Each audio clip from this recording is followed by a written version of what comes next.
Hello everyone, ఇవాళ నా bad experience ఒకటి షేర్ చేసుకుంటాను రండి. మీరు కూడా చూద్దరు కానీ నా బాధ ఏంటో, నా కష్టాలు ఏంటో చూడండి.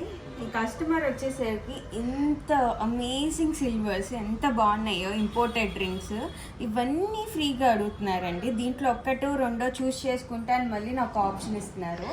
అంతేకాకుండా ఇయర్ పియర్సింగ్ విన్నాం, నోస్ పియర్సింగ్ విన్నాం, ఒక నెయిల్ పియర్సింగ్ అండి. అన్ని ట్రెండ్స్ అన్నీ ఎవరికే కావాలి. సో అది వచ్చి చేయించుకుందండి. మేమైతే స్టోర్లో ఫస్ట్ టైం ఇదే, మీకు కూడా కావాలంటే వచ్చేసేయండి. సో అంత అద్భుతమైన కస్టమర్ని మీరు ఎవరు అనుకుంటున్నారు? చూసేస్తారా? చూసేయండి. తను ఎవరో కాదు, మా చెల్లి సిస్టర్. ఇప్పుడు మీ సిస్టర్కి అన్ని ఫ్రీగా ఇస్తున్నారా అండి? అన్నీ ఇవ్వమండి, కొన్ని ప్లీజ్ దయచేసి మీరు ఇది చూసి నాకు కూడా ఫ్రీగా ఇవ్వండి అని వచ్చి నన్ను అడగద్దు. సరే, రింగ్స్ ఫ్రీగా వద్దు, మాకు నెయిల్ పియర్సింగ్ ఫ్రీగా ఇస్తారా? పోనీ ఇస్తామండి, ఇస్తాం.